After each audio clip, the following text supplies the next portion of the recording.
É, só recapitulando, a gente já estudou a parte de conceitos fundamentais, né, da estatística. É, como o tópico está sugerindo, né, entender essa questão mais dos conceitos e o que que a gente trabalha, como a estatística trabalha, é mais importante do que ver as questões matemáticas que a gente vai começar a ver agora, tá? Então, ter aquelas ideias que eu passei para vocês, por isso que eu passei mais tempo nelas, é, é muito importante para você ter isso bem fixado, porque isso que vai dar o norte para quando você for fazer o seu projeto, sua pesquisa, eh, e também vai dar um norte do que a gente precisa analisar quando nós começarmos a estudar as estatísticas que a gente vai começar agora, tá? Bom, agora a gente está no caso onde a gente preparou o, já preparou o, o nosso estudo, a gente já coletou os dados e, e aí vem a parte de análise de dados, tá? Seria a, a fase aqui do trabalho estatístico.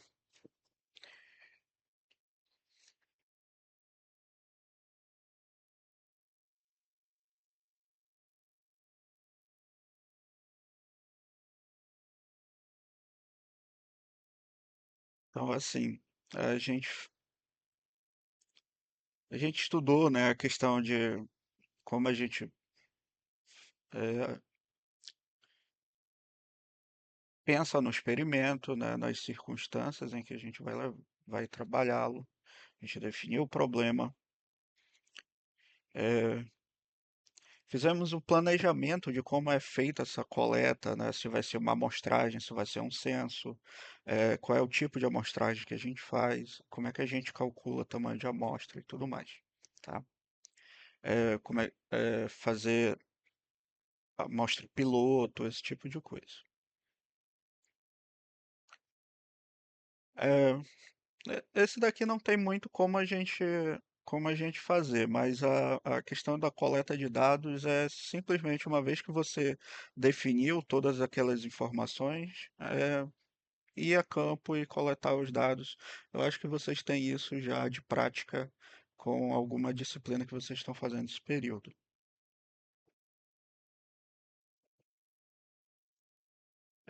E aí a gente passa de fato a parte de análise de dados, tá? A gente começa com uma análise que a gente chama de exploratória ou descritiva,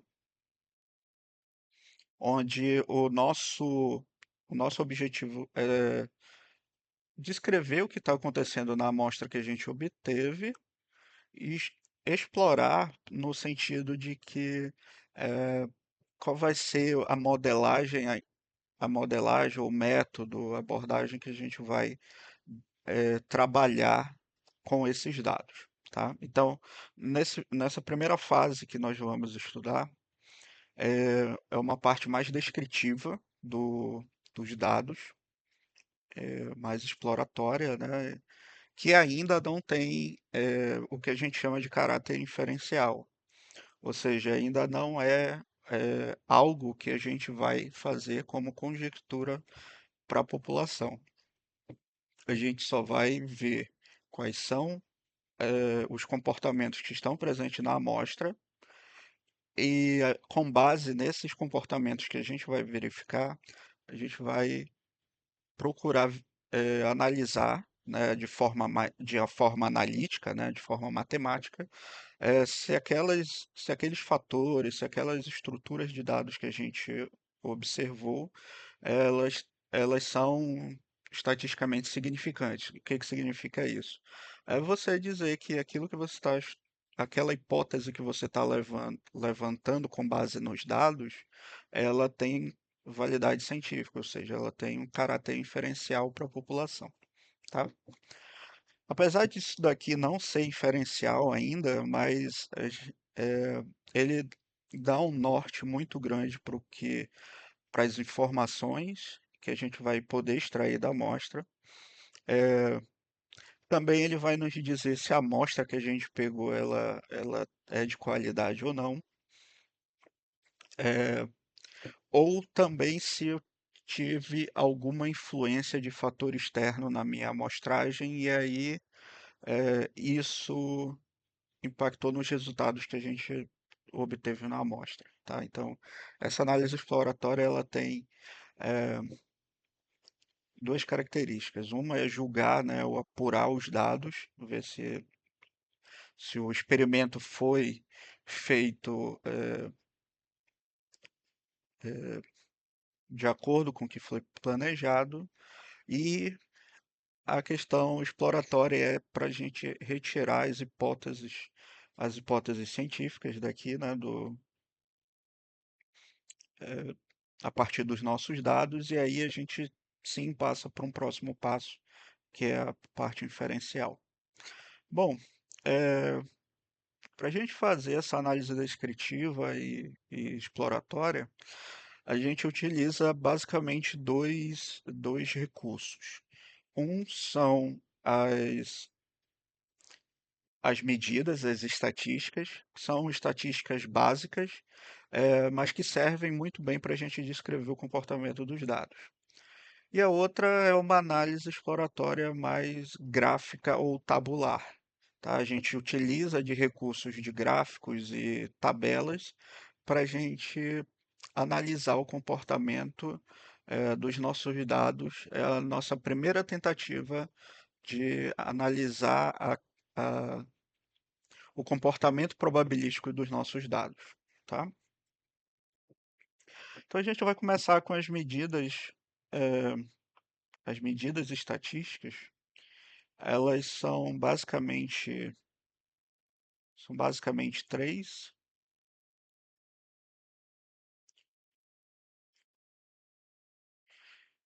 E aqui a gente vai ter um pouquinho de notação matemática, tá? É, a gente representa variáveis por letras latinas, tá? As letras do nosso alfabeto. É, as características que a gente observa, elas são representadas pelas letras maiúsculas. Mas o número que a gente observa, né, o valor, é, ele é representado por uma letra minúscula, como está aqui, ó. Eu tenho uma característica x que é observada em n objetos, então eu vou ter uma coleção de números, ou seja, dos valores que eu observei nos n objetos de estudo do meu experimento, tá? E isso daqui vai ser chamado simplesmente de amostra, ou seja, é o, é o resultado do nosso planejamento amostral, né? A gente fez o processo de amostragem e obteve essas informações, esse conjunto de dados, que é a nossa amostra.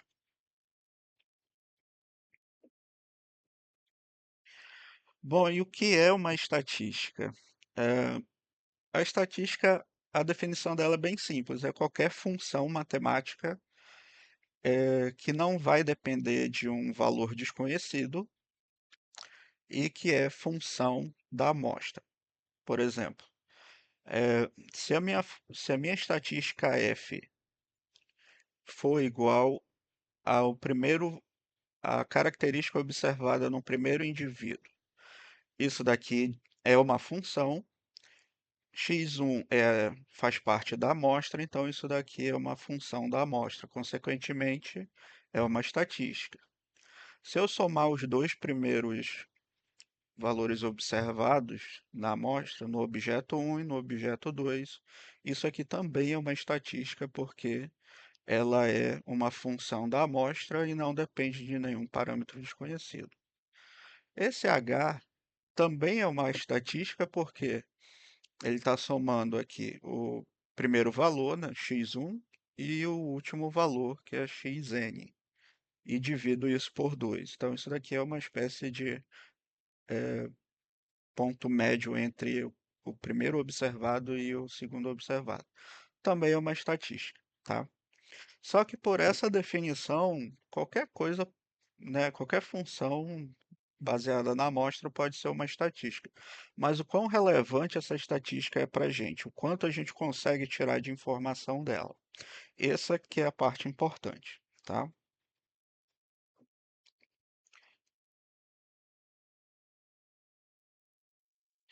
É, a questão de parâmetro a gente ainda não vai abordar agora, tá? Vou deixar mais para o final quando a gente falar de inferência. Então, como eu falei, eu tenho três tipos básicos de estatísticas. Ah, o primeiro grupo delas são as estatísticas ou medidas de centralidade, tá? Como o nome aqui está sugerindo, é um valor que representa um valor central ali dos dados, ou seja, um ponto onde os meus dados, as minhas observações flutuam em torno dele ou se dispersam em torno dele, tá? E aí, sim, vem as medidas de dispersão, é que elas vão medir o quanto os dados eles estão variando em torno daquelas medidas de centralidade, tá?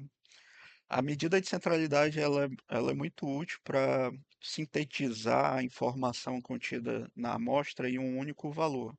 E a partir desse único valor a gente consegue eh, interpretar e tirar várias informações, tá? Mas essa informação ela deve ser acompanhada das medidas de dispersão para a gente saber o quão eh, quão próximos estão esses valores da medida de centralidade ou se eles estão muito longe, tá?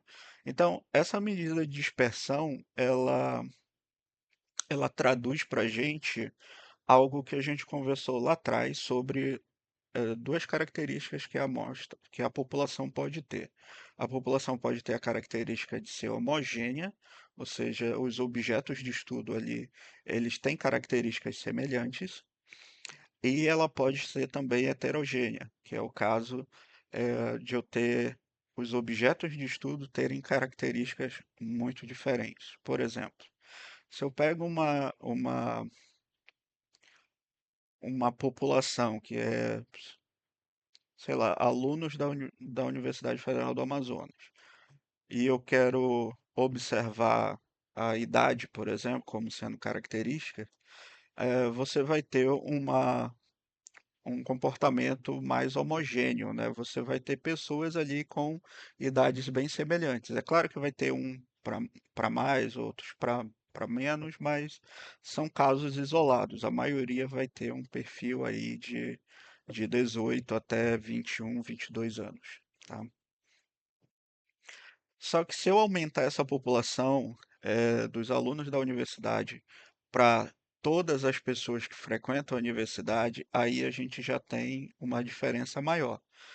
Porque não só os alunos, a população da universidade também inclui os servidores, os professores, as pessoas que trabalham lá.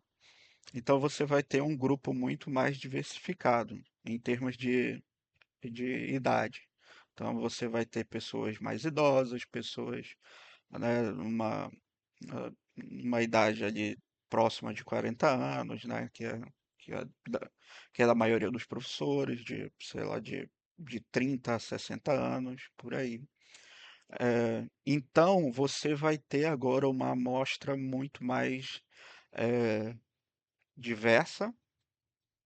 E essa diversidade a gente traduz como sendo heterogeneidade, ou seja, os objetos já não têm mais tanta proximidade assim. E as medidas de dispersão vão servir para a gente, para exatamente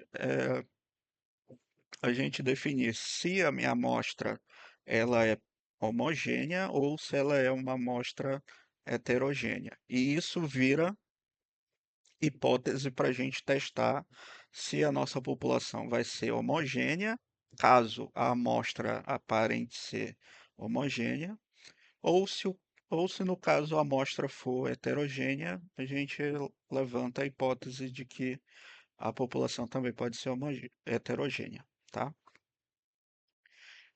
Tem uma terceiro tipo de medida, mas ela é uma tentativa da gente começar a obter pontos onde a gente tem uma probabilidade estimada nesses pontos, ou nos intervalos desses pontos, tá?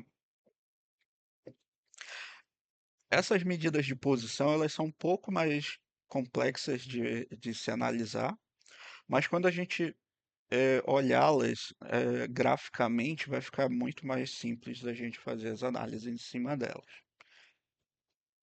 Então, assim, as estatísticas, né, esses três tipos de estatísticas, são importantes.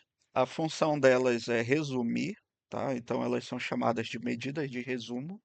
E o objetivo delas é resumir a informação que está contida na amostra, que são muitas informações, em um único valor ou um grupo de valores que, que vão nos dar informação sobre como é o comportamento probabilístico dos dados presentes na amostra, tá?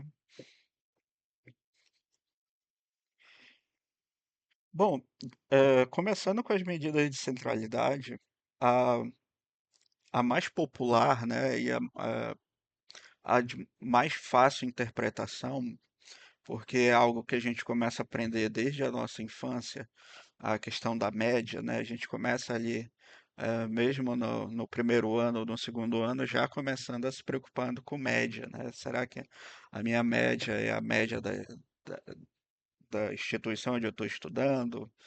Se a minha média vai ser acima do que eu preciso para passar ou eu vou estar abaixo? Então a gente já começa a trabalhar com o conceito de média desde a infância. Então, por isso, ela acaba sendo uma medida que é bem mais fácil de interpretar.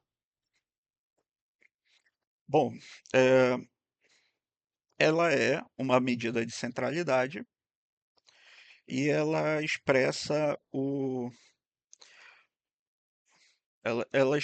como se eu pegasse todo o valor total observado e dividisse isso igualmente entre as pessoas.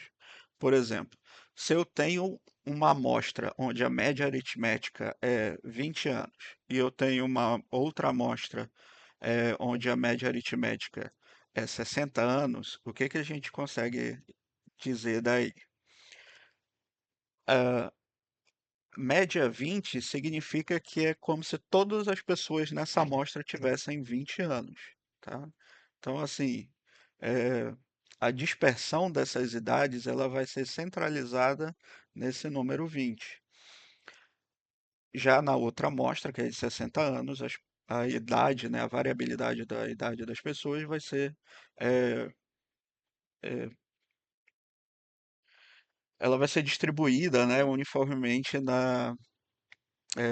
para as pessoas e aí vai ser esse valor de 60. Se eu tenho uma média 20, a gente já sabe que se eu tenho uma média 20, então a maioria das pessoas deve ter idades próximas ali do 20. E se eu tenho uma média 60, a maioria das pessoas tem uma média ali em próxima de 60, tá?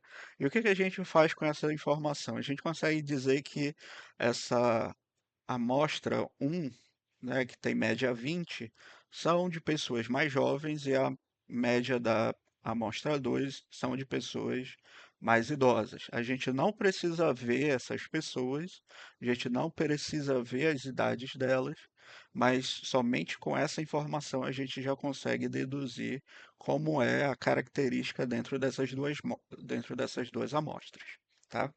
Então, no exemplo aqui, eu tenho 6 pessoas eh, que ganham salários distintos, tá?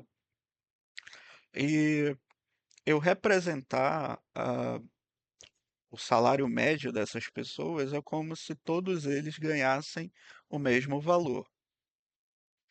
Então, nesse caso aqui, essas pessoas ganham um salário de e R$ 66, que é um pouquinho mais do que dois salários mínimos. É, não é, o que que a gente pode dizer sobre essas pessoas? É que não é um salário muito baixo, mas também não é um salário grande. Digamos ali que seria um salário intermediário de pessoas que estão começando eh, no mercado de trabalho e tudo mais, tá? Então, ah, só com esse valor a gente já consegue fazer essas conjecturas. Por exemplo, se a, a média aí a média salarial dessas pessoas fosse exatamente um salário mínimo, tá? Se a média é um salário mínimo, então significa que eu tenho pessoas na minha amostra que ganham abaixo do salário mínimo. Isso é ruim, porque geralmente isso é associado a trabalhos eh, eh, fora das leis trabalhistas, né? Então, que é o que a gente chama de CLT. Eh, São pessoas que estão ganhando abaixo do, do, do que é permitido por lei. eh, E as pessoas que estão ganhando acima, elas não estão ganhando muito, muito mais acima, tá? Ou se ganham, são pouquíssimas pessoas. Então, é, só com essa informação da média aritmética, a gente já consegue extrair várias informações da nossa amostra e a gente consegue também começar a formular hipóteses científicas a partir disso. Bom, a definição matemática da média aritmética ela não é tão nova assim para a gente, porque a gente já sabe que a média aritmética, ou no caso aqui, como a gente vai chamá-la a partir daqui, de média amostral, ela é o somatório, esse símbolo aqui significa o somatório de cada valor observado, ou no caso, esse somatório a gente pode escrever de uma forma mais simplificada, que é eu somar ah, o valor da característica observada no objeto um mais o observado no objeto 2 até o enésimo objeto dessa amostra, tá? Por uma amostra de tamanho n. E eu divido esse somatório, tá, por n, então significa que nessa divisão eu equalizo todo mundo e dou um mesmo valor para todos. Eh, Por exemplo, eu tenho essa seguinte amostra de uma característica qualquer, tá? X1 é igual a 1, x2 igual a 3, x3 igual a 3 e assim por diante até o x8 igual a 11.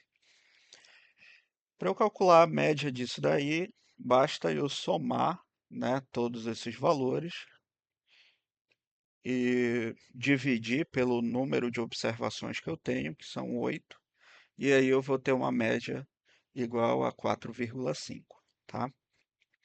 Bom, além da média aritmética ter essa característica, né, essa propriedade de ser muito fácil você interpretá-la, ela tem uma característica a mais que vai ser interessante para a gente a partir daqui. É, Percebam que eu vou aqui, essa amostra vai continuar bem parecida. A única coisa que eu vou fazer é alterar esse número aqui, esse número 11, tá?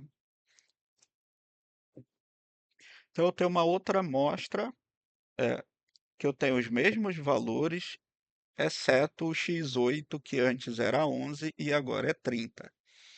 O que eu tenho aqui é uma amostra semelhante à anterior, só que eu tenho um valor aqui diferente, mais diferente dos outros.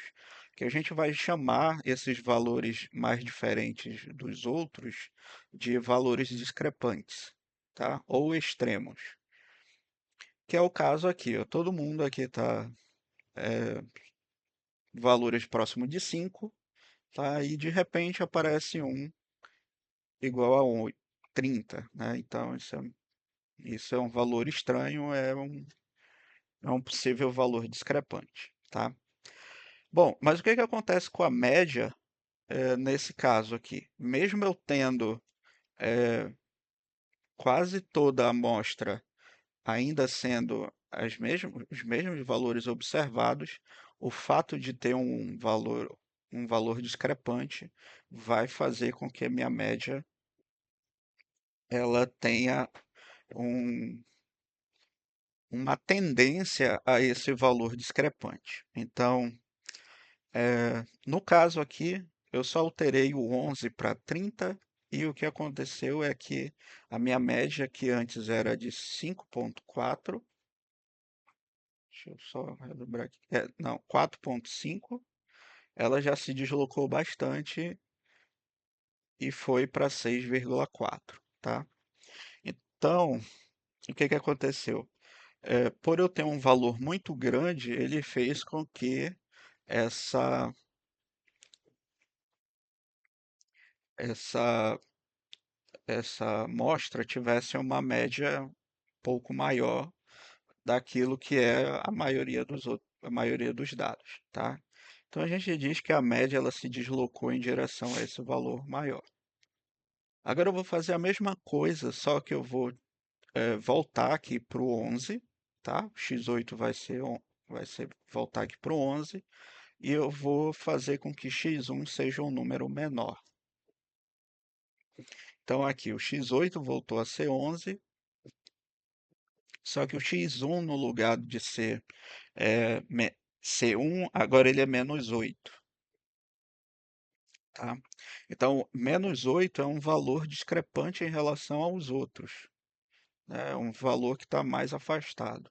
E o que que acontece com a média? A média agora é 3,6, ou seja, ela é menor do que o 4,5 inicial.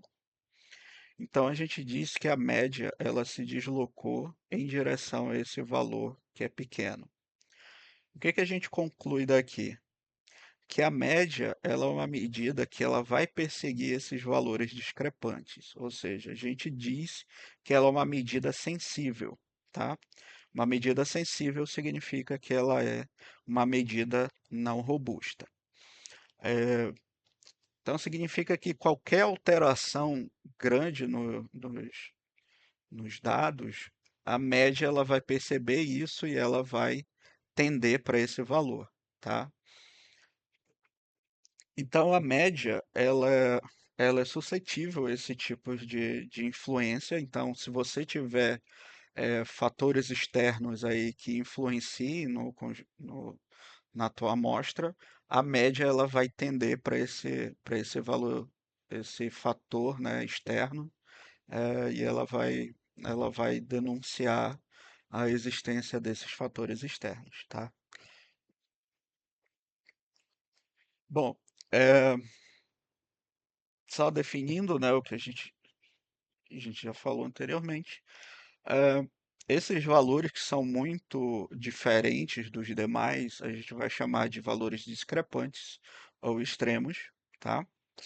É, eles recebem esse nome porque eles são valores que, em geral, apresentam uma baixa probabilidade de ocorrência, tá?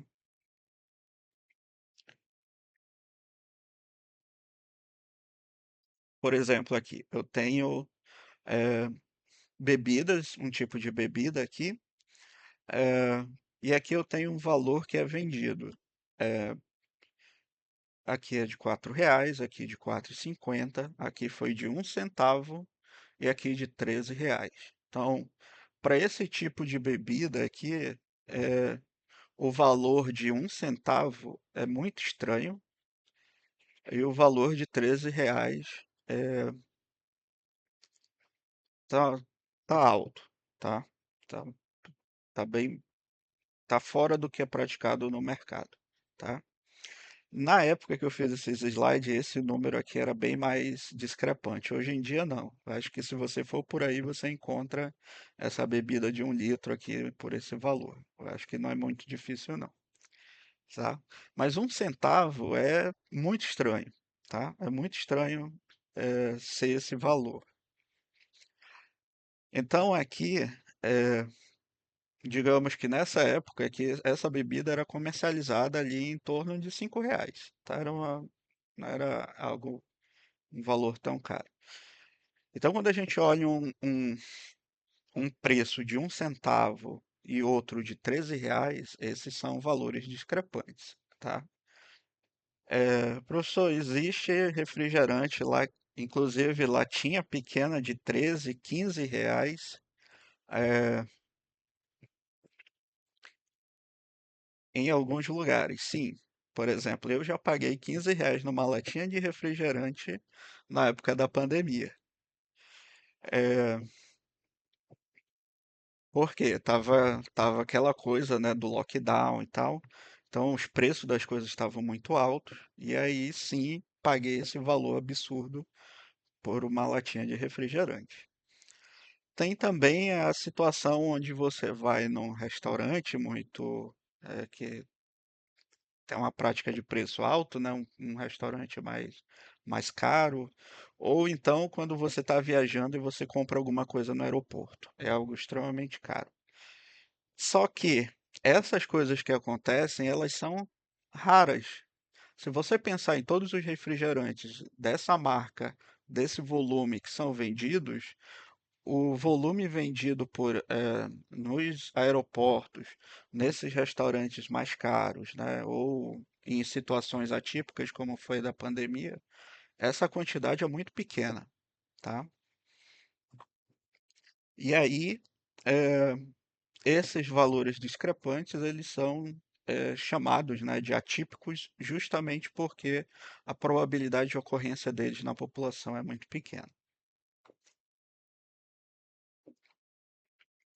Tem um outro conceito que as pessoas gostam muito de confundir com o anterior que a gente definiu, que é chamar esses valores aqui muito estranhos de outliers, tá? Bom, na estatística, outlier é uma outra coisa. Ele não necessariamente é um valor é, discrepante, tá? Ele pode ser um valor típico e mesmo assim ser um outlier. O outlier, ele, ele está associado ao que a gente chama de erros não amostrais. O que são erros não amostrais? São aqueles erros que não são da natureza aleatória do fenômeno que a gente está estudando, tá? Erros não amostrais, eles são provenientes da presença ou da influência de um fator externo. Por exemplo, você pega um grupo de pacientes e você vai de manhã, né, fazer um exame de sangue, vai observar, por exemplo, a característica que é a quantidade de açúcar ali no sangue da pessoa, tá? E aí, de repente, você vê um determinado paciente com um número muito grande, assim, sei lá, 200, tá? E aí você já fica preocupado, pô, esse paciente, ele tem características de pré-diabetes ou de diabetes, né? E aí você fica preocupado, né? Pô, o que que aconteceu? Bom, em geral, quando você faz esse tipo de exame, a pessoa tem que estar há um tempo já de jejum, que é justamente para a insulina ali no nosso corpo estabilizar e a gente ter um nível de açúcar estabilizado na nossa corrente sanguínea. E aí, digamos que esse cara que teve uma alteração muito grande, que você já olha e já fica preocupado achando que é uma pessoa com pré-diabetes ou diabetes, na verdade ele furou a- os requisitos para se fazer um exame e ele tomou uma latinha de refrigerante ou comeu um doce antes de fazer esse exame, tá? aquele valor que está apresentado ali para ele, de 200, além de ser um valor discrepante, ele também é um outlier. Por quê? Ali você não está verificando somente a variabilidade inerente à presença de, né, a quantidade de açúcar no sangue daquelas pessoas. Mas ali você teve a influência de um outro fator, que no caso foi a ingestão de muito açúcar, que fez com que a taxa de glicose dessa pessoa aumentasse muito na hora que você foi observar, tá?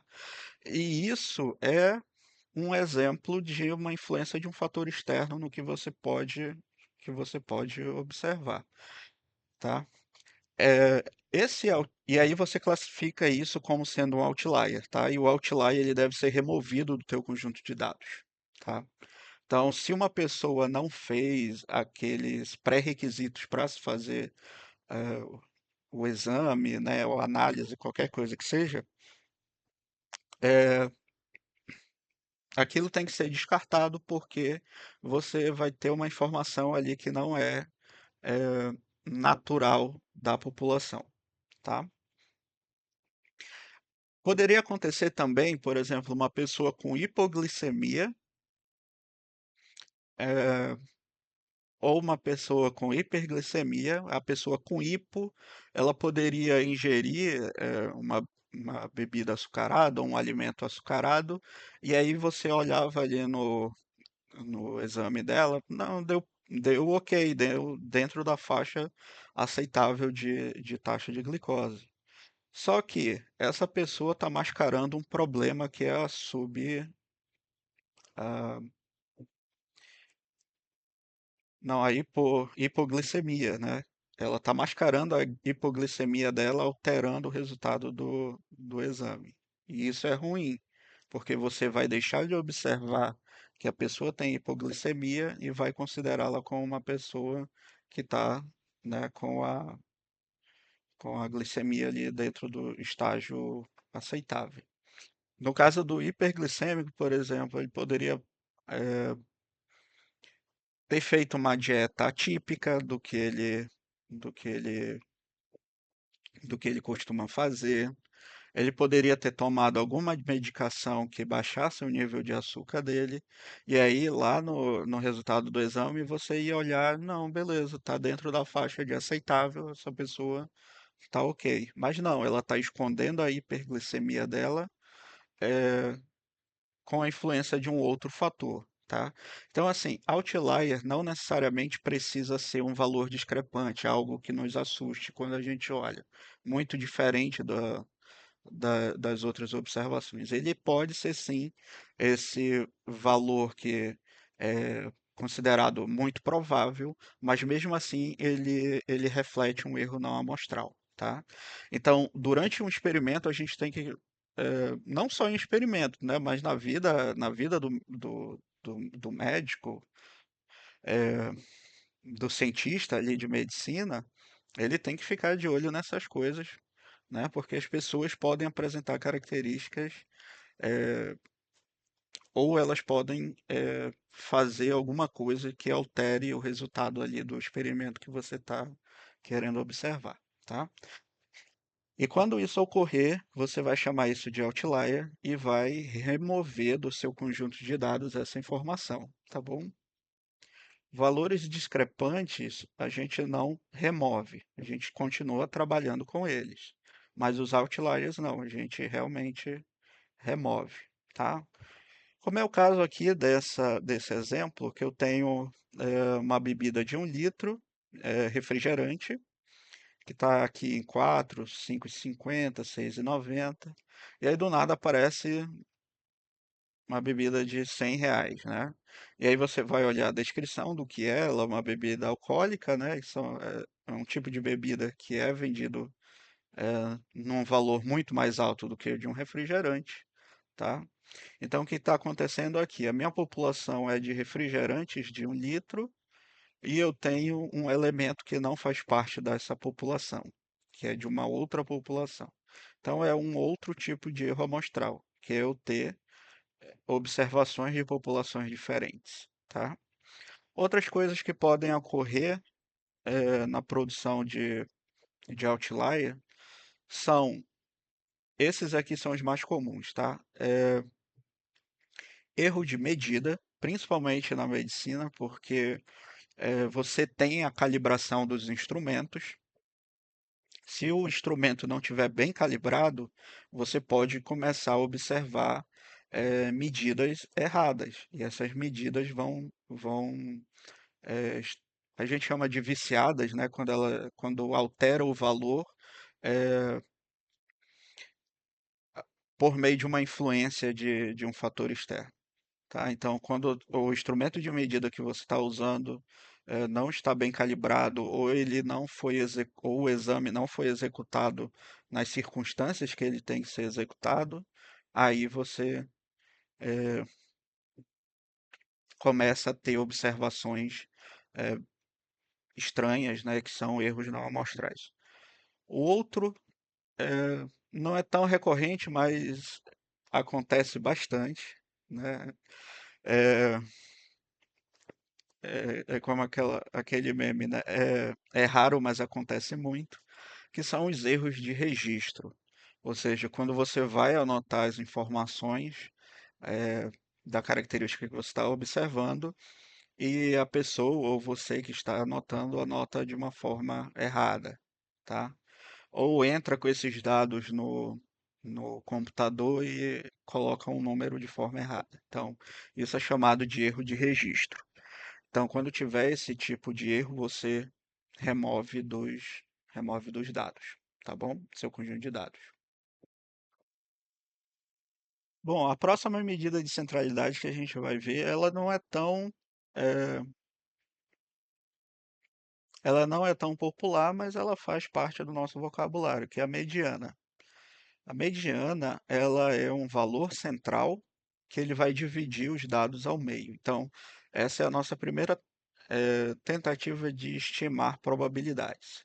A gente não vai estimar a probabilidade em si, mas a gente vai dizer, encontrar um ponto central, onde a gente vai dizer que a probabilidade abaixo daquele ponto central é de 50% e acima desse ponto central é também de 50%. Ou seja, a mediana é uma medida que vai dividir os dados ao meio. Tá? Eu vou ter 50% dos valores das observações menores do que ela e 50% maiores.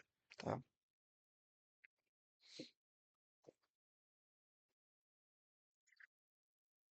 Para fazer o cálculo da mediana, ela é um pouquinho chato, porque você tem duas expressões para calculá-la que depende do tamanho da amostra, tá? E também precisa de um pré-processamento nos dados, que é fazer o haul, que é simplesmente deixar os dados de ordem crescente, tá? Então, por exemplo, quando você observa uma amostra, como está aqui, aí os dados são observados de forma aleatória, né? É, e aí o haul seria você ordenar esses números e colocá-los em ordem crescente. E aí a gente representa por x, aí o 1 entre parênteses, tá? Quer dizer que é o x de ordem 1, ou seja, o primeiro valor do rol, ou seja, ele é o mínimo valor observado. E aí o x de ordem 2 é o segundo menor valor, e assim por diante até chegar no último, né, que no caso aqui é x8, que é o x de ordem 8, que seria o máximo observado, tá? Essas estatísticas aqui são chamadas de estatísticas de ordem, tá? Mas é algo que a gente não vai utilizar no momento. Então, vocês podem não se preocupar muito com elas. Uma vez que eu fiz o rol, né, coloquei isso daqui de forma crescente, aí sim a gente tem duas formas de calcular a mediana. A primeira é quando o tamanho da amostra é ímpar, que tem essa, essa expressão, tá? Essa expressão aqui quer dizer que a mediana que a gente vai representar por MD, ela é igual à estatística de ordem n mais 1 dividido por 2, tá? Isso você usa quando o tamanho da amostra for ímpar. Então, quando eu tenho aqui, ó, é, o meu rol, eu tenho 7 observações, 7 é um número ímpar, então eu vou usar essa definição. O n que está aqui dentro, ele representa o tamanho da minha amostra. No caso dessa amostra, o meu n é igual a 7, então eu vou colocar o 7 aqui, então vai ficar dessa forma. A minha mediana vai ser a estatística de ordem 7 mais 1, que dá 8, dividido por 2, é 4. Então, a minha estatística de ordem 4. E aí a gente vai vir aqui no rol e ver quem é a estatística de ordem 4, que é esse valor aqui, o 5. Então, se a gente observar, eu tenho 3 valores que são abaixo do 5, eu tenho 3 valores também acima do 5, ou seja, 50% dos dados estão acima, 50% dos dados contrário, desculpa. 50% estão abaixo e 50% estão acima, tá? E ela vai ter uma expressão diferente quando o tamanho da amostra é par, que vai ser esse daqui. Você vai fazer uma média, né, um ponto médio, entre duas estatísticas de ordem. A estatística de ordem n sobre 2, n é o tamanho da amostra, e a estatística de ordem n sobre 2 mais 1, tá? É diferente da outra. Aqui você primeiro divide, depois soma com 1, tá? Então eu tenho aqui o meu rol, o tamanho da minha amostra aqui é 8. Vou substituir aqui o 8 no lugar do n, vai ficar 8 sobre 2, 4. E 8 sobre 2 dá 4, mais 1, 5. Então, eu vou ter aqui uma média, né, um ponto médio entre a estatística de ordem 4 e a estatística de ordem 5. Então, eu vou vir aqui no rol e vou verificar aqui. A estatística de ordem 4 é essa e a estatística de ordem 5 é essa. O ponto médio daqui entre os dois é 5,5. Então, vai ser um número aqui entre o 5 e o 6. Então, menores do que 5,5, eu tenho 50% das observações, ou seja, 4 observações, e maiores do que o 5,5, eu tenho também 4 observações, que representam 50% dos dados, tá? Bom, mas o mais interessante para a gente é, é como é que a gente analisa a mediana, tá? É, a maioria dos softwares calculam mediana. Você não precisa se preocupar em decorar aquelas expressões, tá? Qualquer software estatístico, até mesmo o Excel, ele calcula a mediana sem nenhum problema. Acho que até as calculadoras, aquelas calculadoras científicas calculam, tá? Então isso daqui não é um problema para a gente. O que a gente precisa realmente focar é em como a gente interpreta eh, a mediana, tá? Então, por exemplo, aqui eu tenho um rol daquela mesma amostra, tá? E é a mesma amostra que eu estou usando lá no cálculo da média. O tamanho da amostra aqui é par, então eu usei aquela expressão e obtive aqui a minha mediana igual a 5,5. Eu vou fazer a mesma coisa que eu fiz lá com a média. Eu vou alterar aqui o maior valor observado, que é 11. Vou aumentar aqui. No caso, eu coloquei um número mais absurdo, coloquei 1.000, né, um valor mais discrepante. O restante permanece igual, tá? O que que vai acontecer com essa minha média, minha mediana? Nada, tá? A mediana ela continua com o mesmo valor, mesmo eu tendo um valor discrepante aqui, né, muito mais alto do que os outros. A mesma coisa ocorre, eu não fiz aqui, fiz? Não, não fiz. A mesma coisa ocorre se eu tivesse colocado um número, o mínimo aqui, igual a -8. O cálculo da mediana ia continuar sendo o mesmo e ela continuaria sendo 5,5, tá? Então, assim, Diferente da média, a mediana ela não é sensível a esses valores extremos, tá? Esses valores discrepantes. E aí a gente chama a mediana de uma medida robusta, porque é, ela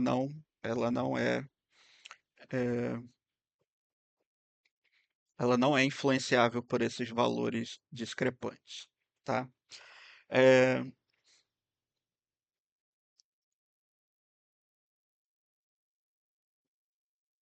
então o que isso é, vai servir para a gente de análise?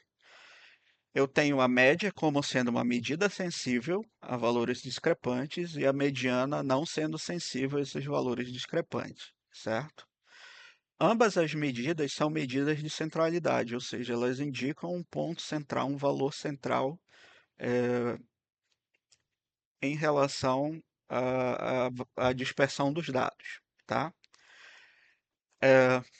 Se uma medida é sensível e a outra não é sensível, o que que acontece quando eu tenho as duas iguais? Bom, se eu tiver a média e mediana valores muito próximos, significa que eu não tenho indícios, né? Eu não tenho evidências de possíveis valores discrepantes. Por quê? Se eu tivesse algum valor discrepante ou qualquer outlier, né, influência de um fator externo, a média seria sensível e iria tender a esse valor discrepante ou outlier, tá? Mas como, mas como ela ficou um valor próximo da mediana, que é uma medida robusta, que não é sensível a essas interferências, então a gente não tem nenhum indício ali de valores discrepantes. O que para a gente é algo interessante, porque isso daqui é um dos pressupostos para a gente ter uma população homogênea ou uma amostra homogênea, tá? Então, se eu digo que o média e mediano são valores próximos, então é bem provável que a minha amostra, né, seja oriunda de uma população homogênea, tá? Não interpretem achando que população homogênea é uma coisa boa e população heterogênea é uma coisa ruim, tá? Não existe essa de ser algo bom ou ser ruim em relação à homogeneidade e heterogeneidade. O que acontece é que você vai ter tratativas diferentes, né? Metodologias diferentes para você analisar esses dados, tá? É, por que que a maioria das pessoas, né, que trabalham com ciência aplicada gostam dessa homogeneidade? Porque a maioria dos métodos que a gente tem, os mais populares, eles são feitos supondo essa homogeneidade nos dados, tá? Que depois a gente vai ver em termos de probabilidade, que eles indicam uma distribuição de probabilidade que tem uma característica dessa, né, que ela é homogênea, ela não tem muitos valores discrepantes e tal. E aí essa função matemática ela é muito usada na maioria dos métodos, tá? Como eu falei para vocês no primeiro dia de aula, é, muita gente erra a análise dos dados porque você está usando uma metodologia que não é adequada para aqueles teus dados, tá? Então, isso daqui faz parte para a gente reconhecer se os nossos dados vão ter as características necessárias para serem modelados por aquela metodologia, tá bom?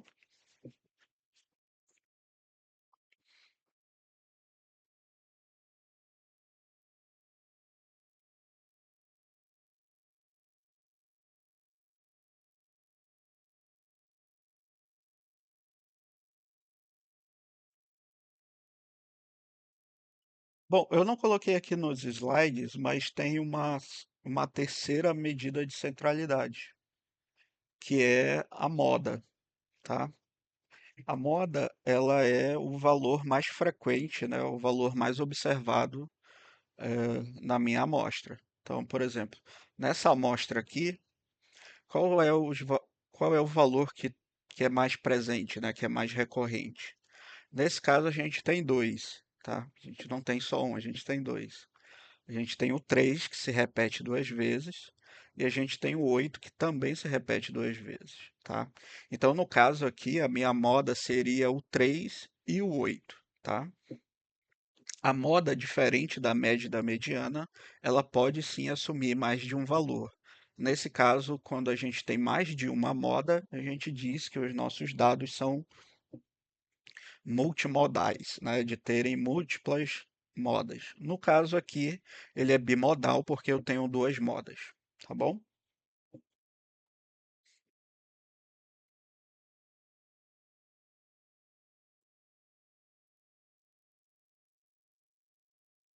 E aí assim a gente encerra essas medidas de centralidade.